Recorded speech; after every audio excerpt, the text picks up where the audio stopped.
न्यूजमध्ये बघणार आहोत। सुरुवात करूया। सुरुवातीला राजकीय बातम्या। महाराष्ट्राच्या चित्ररथाला जाणीवपूर्वक परवानगी नाही असा गंभीर आरोप राष्ट्रवादी काँग्रेसचे खासदार सुप्रिया सुळे यांनी केंद्र सरकारवर केलाय। केंद्र सरकार सापत्न वागणूक देत असल्याचा आरोपही त्यांनी यावेळी केला। संचलनामध्ये महाराष्ट्र पश्चिम बंगालचे चित्ररथ यावेळी दिसणार नाहीत।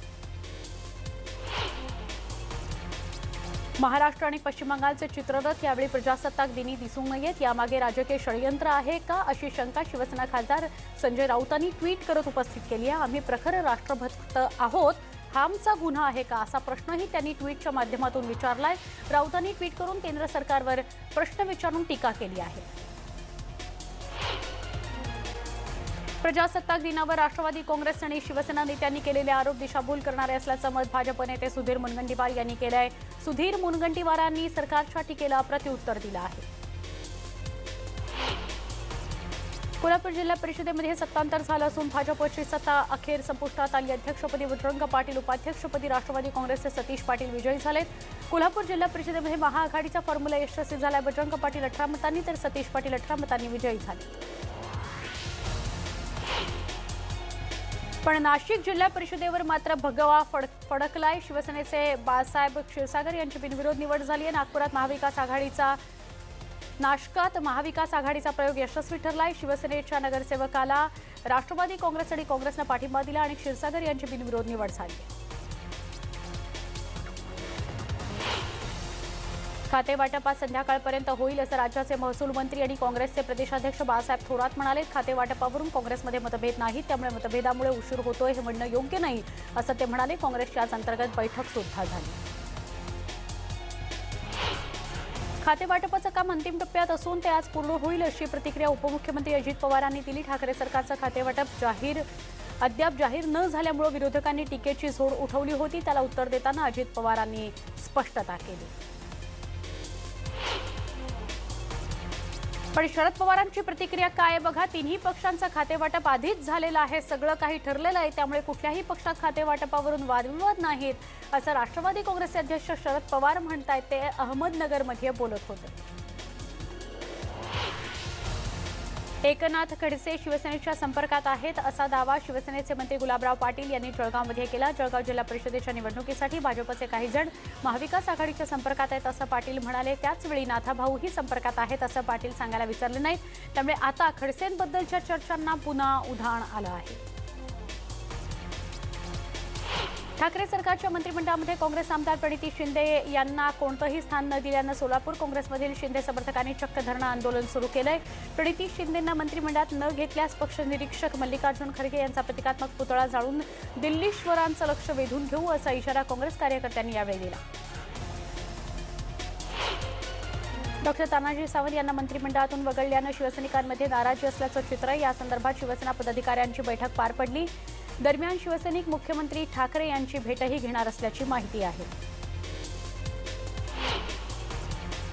मंत्रिमंडळातला खाते वाटपाचा तिढा सुटलेला नाही। खाते वाटप जाहीर झालेलं नसलं तरी मंत्र्यांना बंगले वाटप मात्र झालेलं आहे।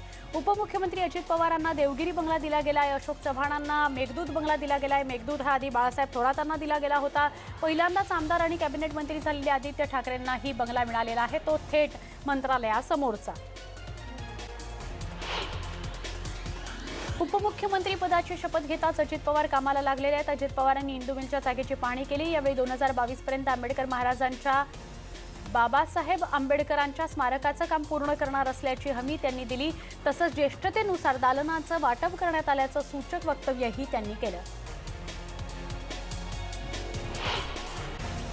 मुख्यमंत्री कार्यालयाला जोडून असलेलं दालन अजित पवारांनी नाकारल्याची चर्चा आहे, मात्र आपण हे दालन नाकारलं नसल्याचं अजित पवारांनी स्पष्ट केलं। आघाडी सरकारनं लबाडी केली आहे, शेतकऱ्यांना एक पैसाही दिला नाही असा आरोप विरोधी पक्षनेते देवेंद्र फडणवीसांनी केलाय। 2014च्या जाहीरनाम्यात आश्वासन न देताही आपण शेतकऱ्यांना कर्जमाफी दिल्याचं यावेळी ते म्हणाले। मंत्रिमंडळ विस्तार होऊन 3 दिवस लोटले, अद्याप खातेवाटप झालं नसल्याचं वक्तव्यही त्यांनी केलं। राज्यमंत्री बच्चू कडू यांच्या कारवाईच्या आदेशानंतर महसूल विभागाच्या कर्मचाऱ्यांनी काम बंद आंदोलन केलंय। आज अमरावती जिल्हाधिकारी कार्यालयातील महसूल संघटनेनं जिल्हाधिकारी यांना निवेदन दिलं आणि ही कारवाई पूर्ण चुकीच्या पद्धतीनं झाली आहे असं त्यांनी स्पष्ट केलं। बच्चू कडू यांनी एकतर्फी कारवाई केली असल्याचं सांगत अमरावती जिल्हाधिकारी कार्यालयात महसूल विभागाच्या सगळ्या कर्मचाऱ्यांनी काम बंद आंदोलन केलं। नाशिकसह राज्यातील भारतीय विद्यार्थी सेनेच्या पदाधिकारी आणि कार्यकर्त्यांनी आज मनसेमध्ये प्रवेश केला। राज ठाकरेंच्या कृष्णकुंज निवासस्थानी कार्यकर्त्यांनी मनसेमध्ये प्रवेश केला। आर्थिक मंदीची झळ आणि निवडणुकीच्या तोंडावर भाजप सरकारनं केलेला वारेमाप खर्च यामुळे रिक्त झालेली राज्याची तिजोरी भरण्यासाठी सरकारनं उत्पन्नाच्या पर्यायी स्रोतांचा शोध सुरू केलेला आहे। त्यानुसार कोणत्या मार्गाने महसूल वाढवता येईल याबाबतच्या पर्यायांचे प्रस्ताव सादर करण्याच्या सूचना मुख्यमंत्री उद्धव ठाकरे यांनी विविध विभागांना दिल्या आहेत। महाराष्ट्र पोलीस वर्धापन दिनाचा कार्यक्रम मुंबईच्या मरोळ भागात पार पडला। या कार्यक्रमाला मुख्यमंत्री उद्धव ठाकरेंनी हजेरी लावली। यावेळी पोलिसांनी हे वर्ष तणावमुक्त जावो अशा शुभेच्छा मुख्यमंत्र्यांनी दिल्या। तसंच पोलिसांसाठी जे काय करायचं ते मी करणार आहे, चांगल्या घरांच्या सुविधा देणार असल्याची हमी मुख्यमंत्र्यांनी दिली। पुणे पोलीस दलाचे कॉन्स्टेबल सागर घोरपडे हे सोशल मीडियाचे नवे हिरो ठरले। सागर हे अत्यंत सुरेल आवाजाचे गायक आहेत। त्यांनी रेकॉर्ड केलेलं गाणं सोशल मीडियावर प्रचंड लोकप्रिय ठरलंय। सागर घोरपडेंच्या आवाजाचं सोशल मीडियावर सध्या कौतुकही होत आहे। युद्धाचा सराव करताना जवान शहीद झाला। महेश तिडके असं या शहीद जवानाचं नाव आहे। शहीद जवान परळी तालुक्यातील लाडझरी या गावचा असल्याची माहिती मिळते। पंजाबमध्ये जवानाला वीरमरण आलेलं आहे। महेश 3 वर्षांपूर्वी सैन्य दलामध्ये रुजू झाले होते। आज सकाळी महेश तिडके यांच्यावर त्यांच्या मूळ गावी लष्करी इतमामात अंत्यसंस्कार करण्यात आले। कॅबिनेट मंत्री आदित्य ठाकरे यांच्या हस्ते बेस्टचे नवीन वातानुकूलित मिनी बसचं लोकार्पण झालं। वडाळा आगारामध्ये हा लोकार्पण सोहळा पार पडला। यामुळे आजपासून मुंबईकरांना या वातानुकूलित बसेसमधून प्रवास करता येणं शक्य आहे। कल्याण डोंबिवली महापालिका परिवहनाचं मोठं नुकसान सहन करावं लागत असल्याची कबुली परिवहन व्यवस्थापनानं बुधवारी दिली। उपक्रमाला शहरातील वेगवेगळ्या भागात होणारी वाहतूक कोंडी जबाबदार आहे असं कल्याण डोंबिवली महापालिकेचं म्हणणं आहे। तोटा किती आहे ते सांगणं मात्र उपक्रमानं टाळलं। ठाणे ते पनवेल ट्रान्स हार्बरवर वातानुकूलित लोकलमधून प्रवास करायचा असेल तर 185 रुपये भाडं मोजावं लागणार आहे। जानेवारी अखेरीस ही सेवा सुरू होण्याची शक्यता व्यक्त होते। पहिल्या वातानुकूलित लोकलचा मार्ग निश्चित झाल्यानंतर त्याच्या भाडे दरावर चर्चा सुरू आहे। या संदर्भात बैठकही पार पडली।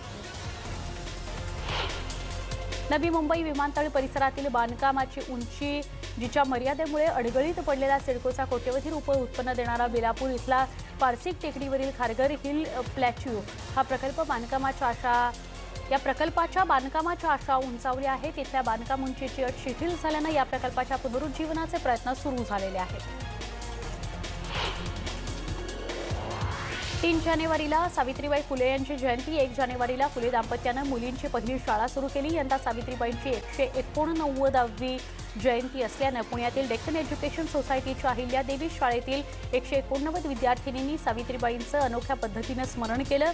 आज या विद्यार्थिनींनी सावित्रीबाईंची वेशभूषा करून हातात लॅपटॉप, कानात हेडफोन घेत आधुनिक पद्धतीनं सावित्रीबाईंना आठवलं।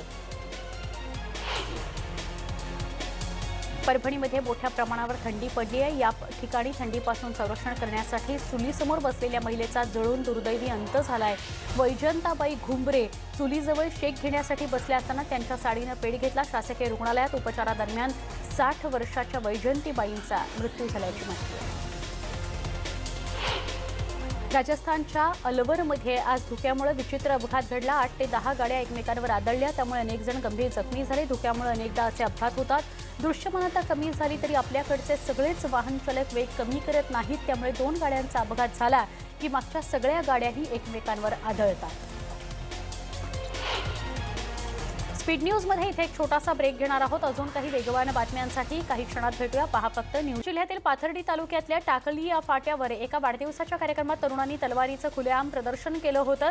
या तरुणांनी तलवार हातात घेऊन गाण्यावर डान्सही केला होता। हा सगळा प्रकार सुरू असताना एका नागरिकानं लगेचच या प्रकाराची पोलिसांना माहिती दिली, पण पोलिसांचा त्या ठिकाणी फोन आल्यानंतर ती तलवार लपवली गेली। मालेगावातील पवननगरमध्ये अज्ञात चोरट्यांच्या टोळीनं सतीश सूर्यवंशी यांच्या घरावर दरोडा टाकला. 40,000 रुपये रोख रकमेसह सुमारे 4 लाख रुपयांचे दागिने लंपास करण्यात आले. सूर्यवंशी आजारी असल्यानं त्यांना हॉस्पिटलमध्ये दाखल करण्यात आलं होतं. यावेळी चोरट्यांनी डाव साधला आणि मागच्या बाजूचा दरवाजा तोडून घरातले दागिने घेऊन ते फरार झाले. या प्रकरणी पोलिसांनी गुन्हा दाखल केलेला आहे. अधिक तपास सुरू आहे. अंबड शहरातील जालना बीड महामार्गावर बँक ऑफ महाराष्ट्र बँकेवर चोरट्यांनी दरोडा घालण्याचा प्रयत्न केला. मात्र तिजोरी आणि एटीएम मशीन उघडता न आल्यानं दरोडेखोरांचा प्रयत्न फसला. दरम्यान यानंतर चोरट्यांनी या ठिकाणाहून पळ काढला. अंबड पोलीस बँकेच्या सीसीटीव्ही फुटेजच्या आधारे या प्रकरणाचा पुढचा तपास करतात. सांगली जिल्ह्यातील शिराळा तालुक्यातल्या लादेवाडी इथल्या तलावानजीकच्या नर्सरी शेजारी असणाऱ्या शिवारात 1 वर्षाच्या मादी बिबट्याचा मृत्यू झाल्याचं आढळून आलं.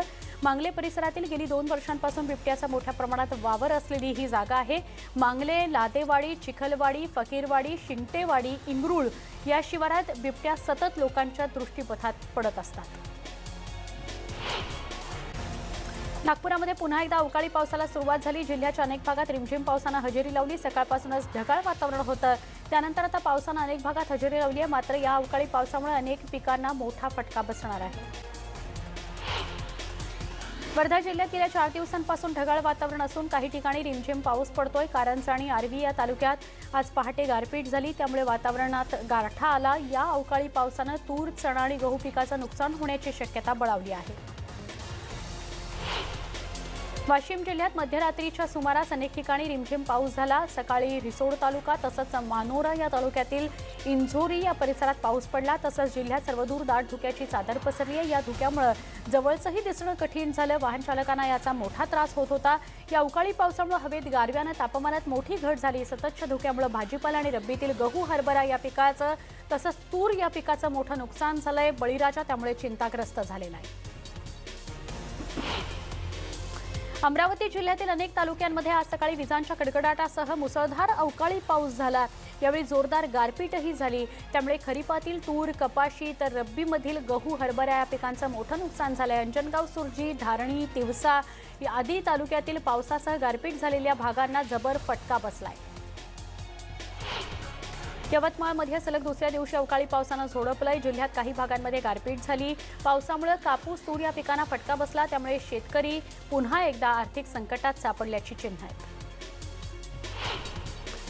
विदर्भातच अमरावती असो, नागपूर असो, वर्धा असो, यवत असो या सगळ्याच भागांमध्ये गारपिटीमुळे मोठं नुकसान झालंय. नागपूर जिल्ह्यात काटोल, नरखेड आणि सावनेर या परिसरातील अनेक गावांना अवकाळी पावसाचा आणि गारपिटीचा जबर तडाखा बसलाय. नागपूर जिल्ह्यातील नरखेड, काटोल परिसरात रात्री उशिरा आणि पहाटेच्या सुमारास विजांच्या कडकडाटासह मुसळधार पाऊस झाला. तर तूर, कपाशी, गहू, हरभरा या पिकाचं संत्रा फळबागेचंही मोठं नुकसान झालेलं आहे. सध्या मिनी विधानसभा निवडणुकीप्रमाणे होत असलेल्या राज्यातील 306 कृषी उत्पन्न बाजार समित्यांच्या निवडणुकांसाठी महाआघाडी सरकारनं नवीन रणनीती आखली आहे. देवेंद्र फडणवीस सरकारनं शेतकऱ्याला दिलेला सरसकट मताधिकार आता काढून घेतला जाणार आहे. छतावरील सौर ऊर्जा प्रकल्पांमधून तयार झालेली वीज आणि संबंधित ग्राहकांना वापरलेली वीज याचा ताळेबंद मांडून वीज बिल आकारण्याची पद्धत बंद करण्याची महावितरणची मागणी राज्य वीज नियामक आयोगानं फेटाळून लावली आहे. दोन्ही बाजू ऐकल्यानंतर पूर्वीची वीज निर्मिती वापरात ताळेबंद मांडून वीज बिल आकारण्याची पद्धत सुरू ठेवावी असा आदेश वीज आयोगानं दिलाय. तसंच सौर ऊर्जा निर्मिती करणाऱ्या ग्राहकांवर प्रत्येक युनिट मागे ग्रीड आधार शुल्क आकारलं जावं असं वीज आयोगानं म्हटलं आहे. स्पीड न्यूजमध्ये पुन्हा एक छोटा ब्रेक पहा फक्त. तालुक्यातल्या तळेखोल या गावाला दगड, खाणी आणि क्रशर्सचा विळखा पडलाय. त्यामुळे इथल्या ग्रामस्थांचं जगणं मुश्किल झालंय. अतोनात प्रदूषण, पाण्याचे आटलेले स्रोत आणि नष्ट झालेली काजू बागायती या समस्यांनी त्रस्त झालेले गावकरी खडी क्रशर बंद करा या मागणी करता गेले 14 दिवस उपोषण करतायत. सांगली जिल्ह्यातील पलूस तालुक्यातील आमणापूरच्या कृष्णा काठावर पक्ष्यांची शाळा भरली. थेट हिमालयातून पहिल्यांदाच आलेले चक्रवाक उपस्थित झाले. या बैठकीत पांढऱ्या मानेच्या कर्कोचाचे मादी समोर प्रणयाराधन नृत्य सगळ्यांच्या मनोरंजनाचं केंद्र ठरले. चोचेचे, कर्कोचे, पांढरे कंकर, शेकाट्या, तुतवार, पांढरे बगळे, राखाडी बगळे, नदी सुरय, ताम्रमुखी टिटवी आदी मान्यवरांनी यात सहभाग घेतला. ही अनोखी पक्षी मैफल सध्या कृष्णा काठावरचं आकर्षण ठरतीये. सुधारित नागरिकत्व कायदा आणि राष्ट्रीय नागरिक नोंदणी विरोधातील आंदोलनावर केलेल्या टीकेमुळे जनरल रावत यांनी विरोधकांनी यांना विरोधकांनी लक्ष्य केलं. त्यातच जनरल रावत यांची संरक्षण प्रमुख म्हणून नियुक्ती झाल्यानं विरोधकांमधील टीकेचा सूर तीव्र झाला. संरक्षण प्रमुख पदाच्या निर्मितीवर काँग्रेसनं प्रश्न उपस्थित केले. लष्कराचं राजकीयीकरण सुरू असल्याचा आरोप होऊ लागल्याचं संरक्षण प्रमुख पदाची सूत्र स्वीकारल्यावर बोलताना रावत यांनी राजकारणापासून सैन्य दल दूरच असल्याचं म्हटलं आहे. पश्चिम बंगालमध्ये सत्ताधारी तृणमूल काँग्रेसनं नागरिकत्व कायद्याविरोधात चालवलेल्या प्रचाराला भाजप आता आक्रमक प्रचार मोहिमेतून उत्तर देणार आहे. 2021च्या विधानसभा निवडणुकीआधी नागरिकत्व कायदा हा हुकुमी पत्ता आहे असं भाजपला वाटतंय. पण तृणमूलनं या कायद्याला ज्या आक्रमकतेने विरोध केला ते पाहता हा पत्ता गळून पडण्याची चिन्ह असतानाच भाजपही आता आक्रमक प्रचार मोहीम राबवणार आहे. नागरिकत्व दुरुस्ती कायदा लागू करण्यासाठी भाजपसह केंद्र सरकारनं अधिक आक्रमक पावलं उचलल्याचं स्पष्ट झालंय. संसदेने संमत केलेला कायदा अंमलात आणणं राज्यांचे घटनात्मक कर्तव्य आहे अशी ठोस भूमिका केंद्रीय विधी मंत्री रविशंकर प्रसाद यांनी मांडली. नागरिकत्व दुरुस्ती कायद्याला विरोध करण्यापूर्वी संबंधित राज्यांनी विधिज्ञांचा सल्ला घ्यावा असंही त्यांनी सुचवलं. केरळ विधानसभेनं वादग्रस्त सुधारित नागरिकत्व कायद्याच्या विरोधातील ठराव पारित केल्यानंतर दुसऱ्या दिवशी मुख्यमंत्री पिनाराई विजयन यांनी भाजप त्याविरोधात करत असलेली टीका अमान्य केली. राज्य विधानसभांना स्वतःचे असे विशेषाधिकार असल्याचं त्यांनी सांगितलं. नवीन वर्षामध्ये केंद्र सरकारला मोठा दिलासा मिळाला आहे. डिसेंबर महिन्यात जीएसटी वसुली 1 लाख कोटींच्या पार गेली आहे. त्यामुळे मंदी सदृश्य परिस्थितीत केंद्र आणि राज्य सरकारांनी मोठा निश्वास सोडला. डिसेंबर महिन्यामध्ये मारुती सुझुकी आणि महिंद्रा अँड महिंद्रा या 2 कंपन्यांच्या गाड्यांचा खप वाढलाय. तर त्याचवेळी हुंदाई आणि टोयोटाचा खप कमी झालाय. नवीन वॅगनार, स्विफ्ट आणि सिलेरियोच्या विक्रीत वाढ झाल्यामुळे मारुतीला मोठा दिलासा मिळाला आहे. 2019 हे वर्ष वाहन क्षेत्रासाठी खडतर ठरलं. गाड्यांच्या विक्रीतील घट ही गेल्या 20 वर्षातील सर्वाधिक होती. मंदी सदृश्य परिस्थिती याला प्रामुख्याने कारणीभूत ठरली. काही काळासाठी तर अनेक कंपन्यांनी त्यांच्या कारखान्यांमध्ये एक शिफ्ट कमी केलेली होती. क्रीडा विश्वातल्या बातम्यांकडे वळतोय. भारतीय क्रिकेट संघाचा कर्णधार विराट कोहलीची गेल्या दशकभरातील प्रगती अतुलनीय असून 2020मध्येही तो या कामगिरीत सातत्य राखेल अशा शब्दात भारताचे मुख्य प्रशिक्षक रवी शास्त्री यांनी कोहलीचं कौतुक केलं. 31 वर्षाचा कोहली सध्या आयसीसीच्या कसोटी आणि एकदिवसीय क्रमवारीमध्ये अग्रस्थानी आहे. भारताचा यशस्वी माजी कर्णधार महेंद्रसिंग धोनीची बुधवारी ESPN क्रिक इन्फो या लोकप्रिय क्रिकेट संकेतस्थळानं जाहीर केलेल्या दशकातील 2010 ते 2019 सर्वोत्तम एकदिवसीय आणि T20 संघाच्या कर्णधारपदी निवड करण्यात आली आहे. विराट कोहलीला कसोटी संघाच्या कर्णधारपदाचा मान मिळाला असून तिन्ही संघात स्थान मिळवणारा तो एकमेव भारतीय खेळाडू ठरला आहे. या होत्या सगळ्या